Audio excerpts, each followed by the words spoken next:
Channel నేనైతే ఓ మగవ స్టోర్కి వెళ్ళినా అని చెప్పినా కదా. సో అక్కడైతే రెస్టారెంట్ శారీ అయితే తీసుకున్నాను అనమాట. ఎంత బాగుందో అసలు. సో సెమీ పట్టులో తీసుకున్న చాలా చాలా బాగుంది, నాకైతే బాగా నచ్చింది. అండ్ ఇక్కడ మా చిక్కుబాబు అయితే ఎక్కడికి వెళ్ళినా వాడికైతే కౌపించిందనమాట. ఆ కౌ నాకే కావాలని లొల్లి చేస్తుండు. అక్కడ నుంచి తీసుకొస్తే బాగుండదు నాన్న అనేసి వద్దనైతే అన్నాను. అయిపోయింది, వెళ్ళిపోతున్నాము. నేనైతే మస్త్ అంటే మస్త్ హ్యాపీగా ఫీల్ అయినా, బికాస్ సంగీతతో చాలా సేపు టైం స్పెండ్ చేసిన అనమాట. అంత రష్లో ఉన్నా కూడా మీ సబ్స్క్రైబర్ అనగానే నాతో చాలా సేపు అయితే మాట్లాడారనమాట. సో మా హస్బెండ్ కూడా మస్తు సపోర్ట్ చేశారు ఈ జర్నీలో. అక్కడనే ఎంతసేపు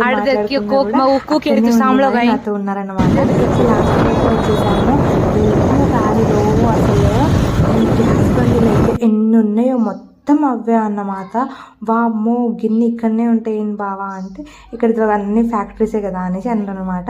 సో వస్తుంటే దారిలో ఫలూడా అనిపించింది, నా ఫేవరెట్ అన్నమాట. సో మంచిగా తినేస్తున్నాము. నేను ఒక్కదాన్నే తింటానండి, మీరే చెప్పండి. మా చిక్కి బాబుకు మనం కొన్నది కాకుండా అక్కడ ఉన్నాయి అన్నీ కావాలన్నమాట. సో తీసుకున్న దాంట్లో నేను మా చిన్న బావ అందరం కొంచెం కొంచెం అయితే తినేసాను. ఇంటికి రాగానే మళ్ళీ ఒకసారి శారీ అయితే చూసుకోవాలి కదా, నా ఆనందం నాకు.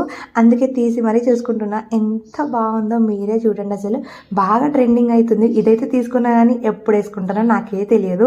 బికాస్ ఇద్దరు పిల్లలతో శారీ కట్టుకోవడం అంత ఈజీ కాదు, కనీసానికి మెమరబుల్గా అయినా ఉంటుంది. చూడాలి దీనికి ఏ రోజు వస్తుందో కట్టుకోనికి. Thanks for watching. పైన వీడియో ట్యాగ్ చేసి చూసేయండి.